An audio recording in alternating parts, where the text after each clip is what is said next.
लेते हैं जो असल इश्यूज थे आपके सामने ही। अगर एनआरओ एक डिक्टेटर के साथ साइन कर लिया एक पार्टी ने, तो किधर गया चार्टर ऑफ डेमोक्रेसी?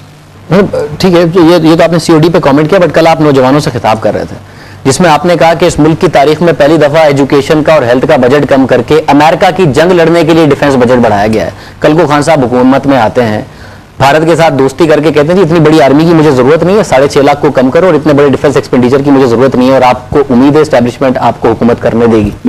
ये गलत बात आप कर रहे हैं। देखो, मैंने ये नहीं कहा, मैं समझता हूँ मिनिमम डिटरेंस पाकिस्तान को बहुत जरूरी चाहिए है ना, न्यूक्लियर हथियार है हमारे पास, और एक कन्वेंशनल फौज, एक आपको एक लिमिट तक चाहिए।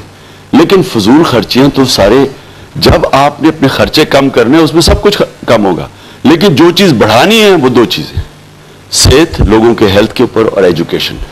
एजुकेशन के ऊपर अगर आज हमने पैसा ना खर्च किया, हम अपने मुल्क, हम खुदकुशी कर रहे हैं।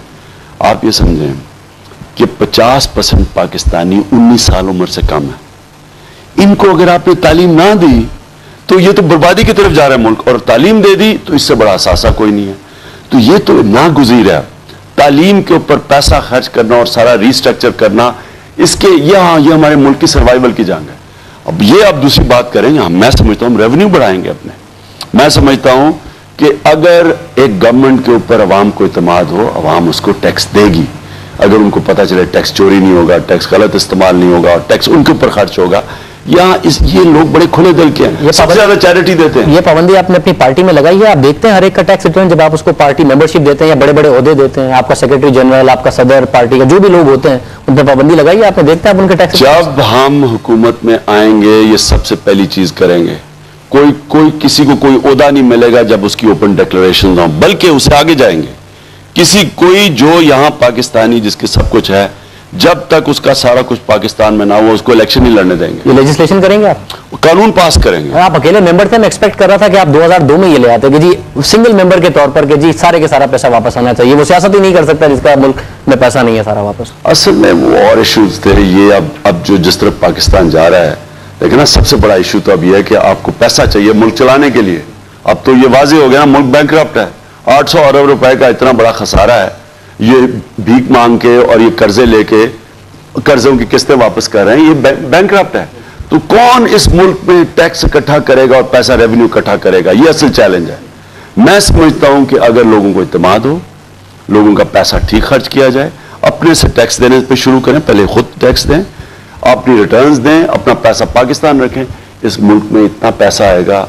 आपका सबसे बड़ा असासा पाकिस्तान का ओवरसीज पाकिस्तानी है, और ओवरसीज पाकिस्तानी ने जिस वक्त आप वहां की इन्वेस्टमेंट और पैसा आना शुरू हो, वो तब आएगा जब गवर्नमेंट पे इत्मीनान हो और गवर्नेंस सिस्टम ठीक। ये तो कहते हैं इतनी सारी रेमिटेंसेस भेज रहे हैं, रिकॉर्ड कायम किया है, जमहूरियत पर एतमाद है, ये तो ये क्लेम करती है ये जमहूरियत। रेमिटेंसेस तो इसलिए आ रही हैं, वो बेचारे अपनी फैमिलीज को पैसा भेजते हैं। असल में पाकिस्तान में जब गवर्नेंस सिस्टम ठीक होगा, ओवरसीज पाकिस्तानी की इन्वेस्टमेंट आएगी। चाइना और हिंदुस्तान की जो ग्रोथ रेट है वो ओवरसीज इंडियंस और ओवरसीज चाइनीज की वजह से थी, अब इन्वेस्टमेंट की वजह से। कुछ बयानात आपके ऐसे होते हैं कि फर्क ही नहीं महसूस होता कि बयान इमरान खान ने दिया है या मुनव्वर हसन ने दिया है। अभी आपने पिछले दिनों कहा कि जी ब्लैक वाटर मुल्क में जड़ें पकड़ रही है, और ये जो हालात खराब है, जो फसादात हो रहे हैं, इसकी जिम्मेदार भी ब्लैक वाटर है।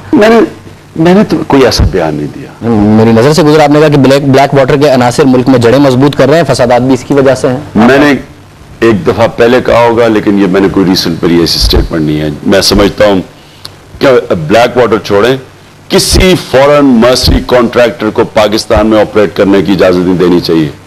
कौन सा सॉवरन मुल्क इजाजत देता है? मैं इसके बिल्कुल खिलाफ हूं, लेकिन मैंने ये स्टेटमेंट मेरी नहीं है ये, लेकिन मैं इसके बिल्कुल खिलाफ हूं। कोई जरूरत नहीं है। और अगर मुनव्वर हसन ठीक बात कर रहे हैं तो हम दोनों ठीक बात कर रहे हैं। इसमें क्या फर्क है कि अगर क्या मुनव्वर हसन अगर सच बोलते हैं और कोई सही तनकीद करते हैं तो बिस्मिल्लाह। इसकी वजह से फिर जब तज्जिया करने वाले तज्जिया करते हैं तो आपको राइटिस्ट के साथ मिलाने लगते हैं कि जी ये तो राइटिस्ट एलिमेंट है। यहाँ बड़ा बदकिस्मती है इस मुल्क की। जो अमेरिका का जूता पॉलिश करता है वो लिबरल बन जाता है, जो सॉवरन पाकिस्तान की बात करता है वो राइटिस्ट बन जाता है। 80s में तो जो राइटिस्ट है उन्होंने भी बड़े जूते पॉलिश किए हैं पाकिस्तान में, अमेरिका के। नहीं देखिए ना, तब आप दूसरों से पैसे लेके अपने लोगों को तो नहीं मार रहे थे। अब तो आप अपने लोगों के ऊपर बमबारी कर रहे हैं। ऐसा तो कभी भी नहीं हुआ। जो यहां छोड़े कभी नहीं। दुनिया में कभी नहीं हुआ किसी मुल्क ने दूसरे से पैसे लेके अपने लोगों में बमबारी की है। लास्ट क्वेश्चन, अदलिया की आजादी से जो आपकी तवक्का थी, आप मायूस हुए हैं कि जो आप एक्सपेक्ट करते थे, जो तब्दीली आएगी अदलिया के आजाद होने से, वो नहीं आई? आज अदलिया भी जरा सी पॉलिटिसाइज लगती है, उस पर भी तनकीद होने लगी है। अदलिया के ऊपर तनकीद इसलिए नहीं हो रही कि अदलिया ठीक काम नहीं कर रही, उसके ऊपर तनकीद इसलिए हो रही है कि जो स्टेटस को है, जो खौफजदा हैं कि उनकी करप्शन एक्सपोज होगी, वो अदलिया को अटैक कर रहे हैं जमहूरियत की आड़ लेके। लेकिन मैं बिल्कुल मुतमईन हूं, मैं समझता हूं कि असल रोशनी की किरण पाकिस्तान में पाकिस्तान की अदलिया है, दूसरी रोशनी की किरण पाकिस्तान का मीडिया है, जो कि ऐसा सियासी शऊर पैदा कर रहा है। 55 मुसलमान मुल्कों में ऐसा मीडिया नहीं है। और मैं समझता हूं कि आने वाले दिनों में ये एक वाइब्रेंट मीडिया, एक आज़ाद अदलिया और इंशाल्लाह आज़ाद इलेक्शन कमीशन, ये पाकिस्तान में इनकलाब लेके आएगी। बैलेट के जरिए एक नया दौर शुरू होने वाला है पाकिस्तान में। मैं सबको अभी से खुशखबरी देता हूं कि अगली इलेक्शन में इस मुल्क में बहुत बड़ा इनकलाब आएगा और कायदे आजम का पाकिस्तान इंशाल्लाह बनेगा। मैं पहले पॉलिटिकल पार्टीज GHQ की तरफ देखती थी सियासी तब्दीली के लिए, मगर GHQ वाले जब आ जाते हैं हुकूमत में तो फिर 8-8, 9-9 साल जाते नहीं। इसलिए क्या आप जो सियासी तब्दीली है अदलिया की तरफ देख रहे हैं कि किसी तरह वो तब्दीली ले आए, मिड टर्म इलेक्शन किसी तरह अदलिया के थ्रू हो जाए, कोई ऐसा फैसला आ जाए? मैं आपको कहता हूं, मुझे हमें सूट कर रहा है, हम नहीं चाहते मिड टर्म इलेक्शन। पाकिस्तान के अवाम के लिए अगर आप कोई मेरे से पूछे कि हाल क्या है, वो मिड टर्म इलेक्शन है। मेरी पार्टी की तरफ से हम चाहते हैं और चलते रहें, क्योंकि हमारी पार्टी तो बढ़ रही है, हमें तो फायदा हो रहा है इसका। लेकिन अदलिया का सिर्फ काम एक चीज है कि ताकतवर को कानून के नीचे लेके आना। आज तक कभी इस मुल्क में ताकतवर लोगों का एहतसाब नहीं हुआ। अगर आज होने लगा है तो ये नहीं मतलब कि जमहूरियत खतरे में है, इससे जमहूरियत मजबूत होगी। अगर फेल होगी अदालतें, फिर जमहूरियत कमजोर। इसलिए तो पॉलिटिसाइज हो रही है कि पीपल्स पार्टी कहती है कि एक तरफ के ताकतवर नजर आ रहे हैं, दूसरी तरफ के ताकतवर नजर नहीं आते। लेकिन क्यों नहीं पीपल्स पार्टी जो गवर्नमेंट में क्यों नहीं प्रोसिक्यूट करती? प्रोसिक्यूशन तो पीपल्स पार्टी के पास है। आजकल तो सो मोटो का दौर है, सो मोटो हर चीज पर हो जाता है। नवाज शरीफ साहब के केसेस पे नहीं हो सकता? नहीं, देखें अजहर खान की पिटीशन का फैसला नहीं आ सकता? नहीं शाहजेब, ये देखें कि जो केसेस उन्होंने लटकाए हुए हैं नवाज शरीफ के ऊपर 3 केसेस, वो क्यों नहीं करती गवर्नमेंट? क्योंकि वो करना नहीं चाहती। वो उन्होंने तलवार लटकाई हुई है कि तुम हमारे ऊपर ज्यादा इससे आगे ना जाना, हम मुकमुका किया हुआ है। अदलिया का काम ये नहीं है कि वो सारे लोगों को, करप्ट लोगों को पकड़ता फिरे।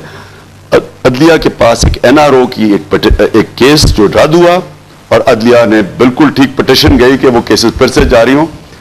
1065 अरब रुपए की चोरी है 8000 लोगों ने किया है, जो NRO में माफ हुई है। 1065 अरब। अब क्या अदालतें उसको केस को नहीं लेगी? और अगर वो केस को ले रही है तो लोग कह रहे हैं जी पॉलिटिसाइज हो गया दिया।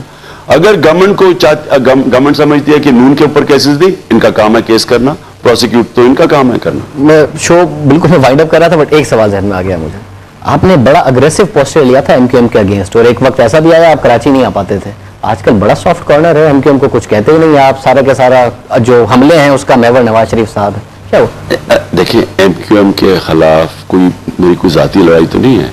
हमारे लोगों को गोलियां लगी, लंदन में गया और केस किया MQM के हेड के ऊपर, क्योंकि यहां हमें कोई उस वक्त इंसाफ की उम्मीद नहीं थी और जनरल मुशर्रफ का दौर था उन दिनों में, और वो हमने केस अबैंडन नहीं किया। अदालत के अंदर जब आप केस लेके जाते हैं उसकी रिक्वायरमेंट्स होती हैं, वो जब तक रिक्वायरमेंट्स पूरी नहीं होती आप अपना केस शुरू नहीं करते, क्योंकि अगर आप केस हार जाएं, अगर आप अदालत में केस हार जाएं तो आप अपने जिन लोगों के लिए आपने केस किया है उनको मायूस करते हैं। इसलिए जब हम समझेंगे कि हमारे पास हमारा केस पूरी तरह मजबूत है तब अदालत में जाएंगे। मैंने कभी केस अबैंडन नहीं किया। हमारा केस, जब आप केस खोलने जा रहे थे तो आपने कहा था कि जी मेरे पास बड़े एविडेंस मौजूद है और मैं साबित करूंगा और तमाम चीजें, तो सबूत थे ही नहीं आपके पास। बेसिकली सबूत हैं अदालत के अंदर, आपको विटनेस चाहिए। एल कपोन के ऊपर बड़े सबूत थे, 39 कत्ल किए थे उसने, लेकिन आखिर में टैक्स फ्रॉड में पकड़ा क्योंकि कोई विटनेस सामने नहीं आता था। इसलिए हम अपना टाइम लेंगे, हमें कोई जल्दी नहीं है। ये तो नहीं है कि आपने पॉलिटिकली एक्सेप्ट कर लिया कि आप MQM को रिप्लेस कर नहीं सकते कराची में? नहीं, ये पॉलिटिकली तो 12 मई से पहले शुरू कर देता। फिर मैं अगर यही करना था तो अगर पॉलिटिकल मूव थी तो 12 मई से पहले कर देते। 12 मई के बाद शुरू हुआ ना सारा, और 12 मई इसलिए कि हमारे 10 लोगों को गोलियां लगी। हाँ सर, बहुत शुक्रिया।